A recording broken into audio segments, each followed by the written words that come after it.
Estamos de volta com o programa Debate Contemporâneo. Vocês estão sintonizando aí agora conosco, você dirigindo aí o seu táxi, né, o seu caminhão, sim, vocês estão nas estradas aí, vocês estão vendo nos hospitais, nos presídios, nos ouvindo. Olha, muito obrigado à audiência de vocês, estão nas repartições públicas, ó, com o seu foninho de ouvido e nos ouvindo. Muito obrigado pela sua audiência. E o nosso tema de hoje é transtornos alimentares. Nós estamos aqui com a doutora Isabela Cortez, que é psicanalista, entre outras especialidades também, e nós estamos aqui, a nossa pergunta agora, o que leva a pessoa a se tornar compulsiva, principalmente na área alimentar. O doutor é com a senhora. Joia. Então, dando continuidade, né, a minha fala, né, sobre o toque, né, segundo a psiquiatria, o transtorno compulsivo, a compulsão alimentar está dentro do toque, né, que é o transtorno obsessivo compulsivo, e dentro da psicanálise, dentro das neuroses obsessivas. E eu estava pegando o gancho dos seus exemplos, falando sobre pessoas que perderam o emprego e começaram a ficar compulsivas alimentares, ou que passaram a ter conflitos, né, de casal, até mesmo culminando em separações, e elas começam a manifestar aquele sintoma que antes não se manifestava, né, com a mesma intensidade. Justamente, né, no inconsciente, o inconsciente é o objeto de estudo da psicanálise, né? A imagem do inconsciente é o iceberg. Como é um iceberg, né? Tem uma ponta, de repente um navio está navegando, ele vai ver a ponta do iceberg e ele vai começar a desviar. Só que muitas vezes não dá tempo desse navio desviar, porque abaixo do mar existe uma camada de gelo submersa muito maior, que está indo muito além, né? Que já está lá perto desse navio, e que está invisível, né? Está submersa. Então, a imagem do inconsciente é o que está abaixo do mar, abaixo do oceano, não essa ponta de gelo que está na superfície. O que a gente chama que é a ponta, né? A ponta são os sintomas, né? É aquilo que se manifesta nos nossos comportamentos. Até a psicanálise, ela também faz parte do campo da psicologia, mas ela se difere um pouco nesse sentido. Por quê? Porque pela psicanálise a gente tem assim, a prioridade para a gente olhar esse fundo do mar, olhar esse Sim. inconsciente, não ficar só na ponta do iceberg, não ficar só no comportamento, né? Então, sobre o inconsciente dessa pessoa que desenvolve, né, esse sintoma que está na ponta, né, da compulsão alimentar, na verdade, essa pessoa foi acumulando um sentimento de perdas, um sentimento de falta, né, como o próprio Freud diz, né, todo excesso revela uma falta. Então, dentro desse acúmulo desse sentimento de eu não tenho, eu não posso ter o que eu quero, né? As coisas não estão indo bem, estão me tirando aquilo que era meu. Muitas vezes começam a se criar essas neuroses e esses pensamentos obsessivos e repetitivos sobre uma falta, sobre uma perda, né? Sobre algo que, como que eu vou preencher essa falta? Como que eu vou preencher essa perda? Então aí vem a comida como uma forma de preencher um vazio, de uma perda ou de uma falta. Entendi. E só que isso, né, doutora, a pessoa começa a querer suprir essa falta na alimentação, que vai gerar a obesidade, né? Que Uhum. vai gerar a pessoa. E também existe também, né, o lado daquela pessoa que ela, eu queria que a senhora até falasse assim agora um pouquinho, né? Que a senhora chegou a mencionar, e qual a diferença, né, entre a anorexia e a bulimia, né? Ah, ok. Sim, porque não existe somente esse lado do excesso, né? Existe também o contrário, né? Aquela pessoa que ela vai. Já viu aquela pessoa que tem dificuldade, né? No momento de uma dificuldade, um desequilíbrio emocional, de uma dificuldade na vida, ela deixa de comer, ela para de comer? Isso, para de comer, Então, por essa já algumas característica. pessoas vão manifestar por esse ângulo, né? Porque o equilíbrio, a gente está se alimentando normalmente, né? Ter as nossas refeições diárias e tal. Mas dentro das coisas que a gente vai passando e dos sofrimentos da vida, às vezes a gente vai desequilibrando em alguma área. E quem desequilibra no campo da alimentação, algumas dessas pessoas vão para o excesso e outras vão para a falta. Então, as pessoas que tendem a ir para se alimentar pouco, né? O que é a anorexia, né? É quando a pessoa ela deixa de comer, né? Devido sim a um sofrimento psíquico, né? É quando a pessoa ela não sente fome, de fato ela não sente e ela pode desenvolver até uma magreza excessiva, né? Porque isso vai de algum momento se manifestar no corpo, né? Por Sim. trás de uma anorexia pode haver uma depressão, tá? Bem como por trás da compulsão também, tá? Aí dentro do campo da psiquiatria chamam-se comorbidades, né?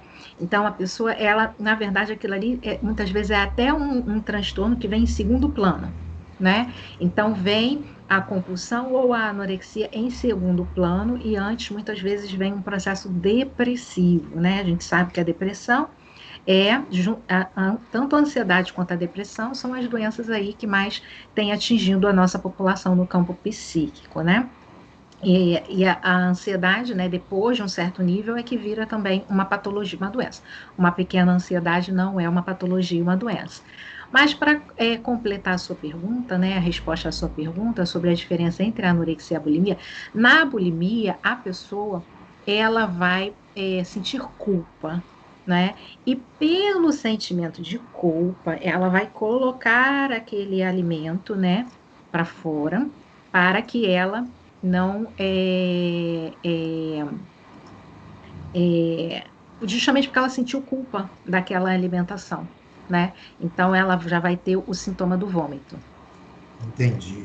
E, doutora, no caso, falamos aqui que com a compulsão alimentar, a pessoa começa a alimentar e, naturalmente, vai comer em excesso, vai levar ela a ganhar mais peso, né? Então, vai levar, e muitas das vezes, chegando até a obesidade. Aí vem a minha pergunta: a obesidade, por acaso, no seu geral ou não, é transtorno alimentar? É, a obesidade, ela pode ser uma consequência de um transtorno alimentar, tá ok?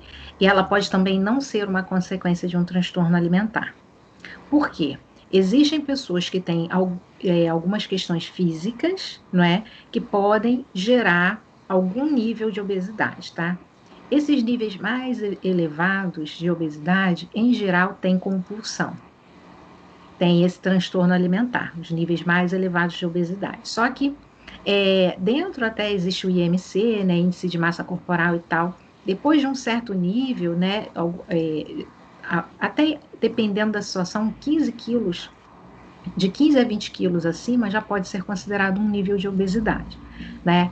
Então, uma pessoa que está 15 a 20 quilos acima, às vezes ela pode ter um problema hormonal, ela pode ter um problema na tireoide, ela pode ter uma questão de metabolismo, ela pode ter inclusive até uma intolerância alimentar, né?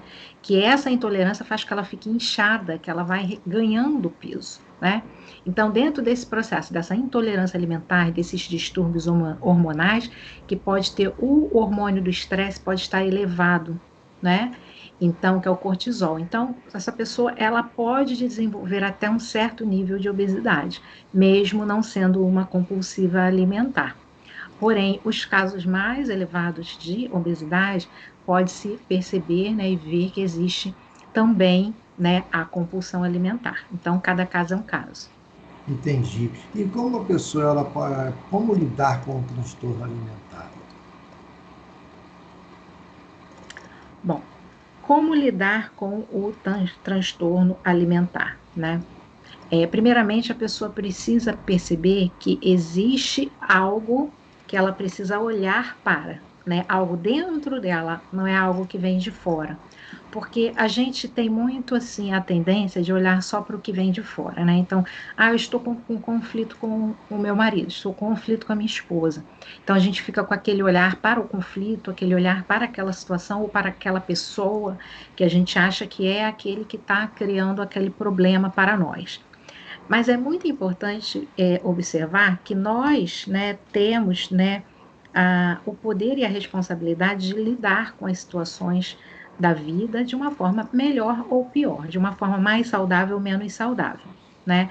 Todo conflito, por exemplo, traz algum tipo de dor, de incômodo, mas a gente precisa olhar para os conflitos internos, não apenas para os externos, né? O que esse conflito externo está gerando em mim de conflito interno, que me faz ter um sintoma de querer descontar isso na comida, né? Então, ou que me faz não querer comer, porque dentro da psicanálise nós falamos de pulsão de morte, pulsão de vida e pulsão de morte. Tanto na compulsão quanto em casos de anorexia, por exemplo, né? E bulimia, nós temos, né, a questão da pulsão de morte que fica elevada nessa pessoa. Porque a gente sabe se a pessoa come em excesso e alimentos também que vão trazer processos inflamatórios, né? Como, por exemplo, gordurosos, né? E também muito doce, né? O doce, depois eu posso até falar no próximo bloco sobre a questão do doce e a carência afetiva. Então, isso vai trazer, né, um prejuízo para esse corpo físico, correto? Então, Sim. dentro desse prejuízo, né, a longo prazo, como se essa pessoa estivesse se matando aos poucos, porque ela pode ficar diabética, colesterol alto e tal, e depois adquirir até mesmo um câncer, porque já está comprovado cientificamente que a obesidade é fator de risco para o câncer. Então, não deixa de ser a pulsão de morte dessa pessoa que está elevada, bem como no caso de não comer, né? Então, uma pessoa que não come, né, de certa forma, a longo prazo, né, médio e longo prazo, ela pode ter uma situação, né, até de um raquitismo, de algo do tipo, em que ela possa desenvolver isso. E ainda tem os transtornos também pela vaidade. A gente depois pode falar isso, não sei se nesse bloco ou em outro. Sim, doutora, mas e me diga uma coisa, no lado do transtorno alimentar, né, como lidar, e como a psicanálise lida com os transtornos alimentares? Como a psicanálise lida com os transtornos alimentares? O que é? Primeiro a gente olha a pessoa. Quando a pessoa entra, né, na clínica para fazer uma sessão, né, uma análise, primeiramente a gente olha essa pessoa e vai buscar o histórico de vida dessa pessoa, né? Qual é o seu incômodo, qual é a sua queixa atual, e aí aos poucos a gente vai aprofundando até chegar onde? Na infância. Porque a infância é objeto de estudo, de análise e de observação de nós psicanalistas, né? Porque tudo começa lá, né? Na nossa infância. Então, às vezes, um sintoma, ele vai se manifestar em uma pessoa com 30 anos de idade. Mas tem lá uma pontinha disso já quando ela tinha 8 anos, 5 anos, né, 10 anos. Então, muitas vezes aquilo vai se acumulando e vai se manifestar, né, como uma forma de sintoma incômodo e doença até mesmo, na idade adulta, mas lá na infância, né, essa pessoa, na realidade, já manifestava uma tendência àquilo. E se não manifestava, ela já manifestava um sofrimento referente a algo relativo a pai, mãe, abandono, rejeição, né? São esses os grandes temas, né? Abandono, rejeição, né? E aí isso vai criando nessa psique, nessa mente, nessa mentalidade, uma ideia de falta muito acentuada, né? Algo me falta. Às vezes foi que houve uma separação e o pai foi morar longe, o pai não ligou mais, não buscou mais, não, né? O contato. Então vem essa carência afetiva, que muitas vezes é demasiada.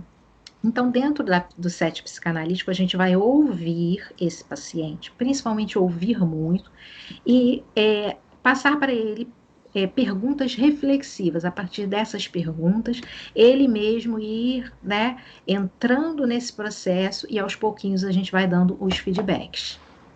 Entendi, doutora. E nesse caso, né, a senhora já falou, também existe os sintomas do transtorno alimentar noturno, né? Uhum. Então, que é conhecido também como a síndrome, né, do comer noturno. Aquela pessoa que assalta a geladeira, muitas das vezes as pessoas ficam até, como se diz, em jejum, né, durante o dia, ou comem muito pouco, mas não adianta jejuar, fazer até o jejum intermitente, muitos aí praticam exercício, mas quando termina, quando chega à noite, assalta a geladeira, vai comer aquele pratão, um quilo e meio de comida e ainda fica bebendo refrigerante, essas coisas que não deve, e causa até insônia também, né? Como que a psicanálise trata o transtorno alimentar noturno, né? Com o paciente também, como que Ok. é? Geralmente, essa questão noturna está muito relacionada a um processo de ansiedade, tá ok? Sim, E a ansiedade, ela também é um desses sintomas que precisam ser olhados. Por trás da ansiedade existe um medo, porque a ansiedade ela é a manifestação do medo, né? sim. Então, quais são esses medos que essa pessoa tem, né? É dessa forma que a psicanálise vai lidar. Se a pessoa vem com uma queixa relativa, eu assalto a geladeira à noite, não sei mais o que que eu faço, não gostaria de agir assim, mas eu não tenho controle sobre isso e tal, tal, tal, e aí eu fico sem sono, eu não durmo, né? E vem a insônia, né? Vem os processos a mais, né? Outros sintomas que são as comorbidades, eu não durmo e tal. Então a gente vai olhar para o medo dessa pessoa. Qual é o seu medo, né? E aí a gente já vai no profundo, né? As pessoas até levam às vezes aquele susto, né? Medo. E aí a gente já entra naquela profundidade de descobrir o que está por trás desse sintoma, né? Então, às vezes, a pessoa já tinha um padrão de medo, né, antigo. Só que isso foi acumulando, né, um medo excessivo. Isso foi acumulando, acumulando, acumulando, e de repente, naquele momento, houve aquele pavor, né? E a gente sabe que tem a síndrome do pânico hoje em dia, uma série de outros transtornos, né? A ansiedade generalizada, uma série de transtornos que podem levar a um pavor, né? A uma ansiedade, né, generalizada. E aí, juntamente com a comorbidade do transtorno alimentar, então isso pode gerar esse tipo de sintoma. A gente sabe que agora, no período da pandemia, a própria pandemia e o medo do vírus foi algo que gerou pavor em muitas pessoas. Eu tenho, por exemplo, uma pessoa que ela tem, né, uma questão, né, relativa, uma pessoa que eu trato, relativa à alimentação, né? Então, assim, cada caso vai ser sempre um caso, sabe? Existem casos que tem lá uma história de infância, existem casos que a história foi na adolescência, existem casos de abusos também, tá? Então, de alguma forma, cada um vai manifestar um sintoma diferente, né? Algumas pessoas vão ter outros tipos de sintomas que não são na alimentação, e é agressividade, isso e aquilo, e outros vão descontar na alimentação as suas carências, os seus medos, as suas dores e as suas faltas. Entendi, doutora. E eu queria, a senhora falou ainda há pouco aí sobre a questão dos doces, né? Daquela pessoa que também tem aquela compulsão de comprar um montão de doce, entrar debaixo da bolsa, debaixo do travesseiro. Eu queria que a senhora falasse um pouquinho sobre isso, né? Sobre essa compulsão por doces. Joia. É, o doce, né? Ele causa uma satisfação para o cérebro, porque é como se fosse mesmo, ele tem uma propriedade ali que ele gera, né, dependendo da quantidade e a médio prazo, um vício, tá? Sim. Então, o doce, ele entra como um vício dentro desse caso do excesso, né? E o cérebro responde a isso, né? O vício também todo vício também é uma forma de preencher algo, né? De sair um pouco de um estado de sofrimento, né? Ficar um pouco assim out, né? Um pouco fora daquilo e dentro de um nível bem mais brando, né? No caso do doce, não deixa de ser um pequeno vício. A pessoa não vai sair, mas de alguma forma ali o doce vai gerar um efeito no organismo de prazer. Né? E esse efeito de prazer, né, até um efeito hormonal, que vai liberar hormônios e tudo mais para isso, esse efeito de prazer vai gerar nessa pessoa uma satisfação momentânea, que é como se ela estivesse saindo daquela dor. E aí fala assim: ah, mas não pode ser algo que aconteceu na hora com a pessoa? Sim. Mas a grande questão é que aquilo já é um padrão, já é uma repetição. Pode ser algo que aconteceu: ah, minha mãe passou mal e eu tô com medo que a minha mãe morra, né? Mas ali é algo momentâneo, algo que aconteceu ali e ela descontou naquele doce. Mas às vezes isso já aconteceu outras vezes, ou outros tipos de acontecimentos, né? Que a pessoa descontou no doce. O excesso, né, de doce causa uma inflamação, né, e até no cérebro existe o hipotálamo, e dentro desse processo existe a necessidade da repetição, né? Assim como alguns refrigerantes, né? Que causam isso também, a cafeína em excesso também. Então, existem alguns alimentos que eles trazem essa tendência, a essa repetição, a essa compulsão. Por trás de tudo isso, existe uma carência afetiva, uma ideia de que não vai dar conta, às vezes uma solidão, né? Por trás dessa questão do doce, né? Aquela pessoa que às vezes é uma pessoa meiga, né? Aquela pessoa que às vezes é uma pessoa muito amorosa, inclusive, mas é como se ela sentisse que as pessoas no mundo não lhe dessem o mesmo amor que ela busca dar para as pessoas, ou que as pessoas no mundo não a compreendem, né? Ela busca compreender as pessoas, mas as pessoas não a compreendem, né? Então, dentro também da psicanálise, a gente tem as questões da fase oral, anal e fálica, que são questões mais aprofundadas, mas que são as fases do bebê, né? Por exemplo, o bebê quando está mamando, né? Ele passa pela fase oral, então ele tem ali, né, com o sugar do leite materno, ele tem, né, a satisfação do corpo, né, da alimentação, e ele também tem a satisfação do prazer do ato de mamar mesmo. Então, assim, a boca a gente sabe que nos traz, né, prazer. Então, ficar estimulando, né, essa questão pelo alimento também é essa forma de fugir da dor e se manter no prazer, muitas vezes por essa falta, né? Às vezes, pastor Davi, a coisa é tão profunda que isso tem relação até com a falta do leite materno e da amamentação lá da mãe, lá na primeira infância. Entendi, doutora. Nossa, isso aqui gera tanto tema, né, para a gente aqui ficar. Olha, e deixa eu lhe falar que quando a gente fala de doce, queridos ouvintes, também estamos incluindo o famoso chocolate, né, doutor? O famoso chocolate também, porque ele tem açúcar e bota açúcar nisso, principalmente a gordura hidrogenada. Né? Agora, se você fala assim, não, meu chocolate é amargo, 70% cacau, mesmo assim também, né, a pessoa tem que tomar muito cuidado, porque tem pessoas que têm aquela compulsão, às vezes não é nem tanto por comida, mas por um determinado tipo de alimento ou de bebida, né? No caso de refrigerantes ou no caso de doce. Não é isso, doutora? Sim. Aí entra também o hábito e o costume, né? Mas no caso do chocolate especificamente, entra também a questão que o chocolate também tem essas propriedades que vão trazer um determinado prazer. Mas tem uma boa notícia, que de fato esse chocolate 70% cacau, 100% cacau, claro que a gente não está falando também de uma compulsão de comer 5 barras, etc. Mas a pessoa que tem uma pequena tendência, né, a esse exagero, se ela conseguir pelo doce, se ela conseguir substituir por um chocolate com menos teor de açúcar e aos poucos ir diminuindo, né, essa quantidade, ela vai ter essa satisfação, porque o chocolate ele traz uma sensação de prazer pelas propriedades do cacau, não apenas pela propriedade do doce, e ela vai fazer uma substituição saudável. E tem uma outra questão também, mas eu posso Mas deixar para tudo com moderação, né, doutora? tudo com moderação, exatamente, Eu gosto exatamente, de chocolate, eu como todo dia um pedacinho só. Aí eu compro uma perfeito. barra, tem aquelas divisórias dele ali, para mim dura uma semana, uma barra. Eu como só É isso três aí. tijolinhos. Né? É isso aí.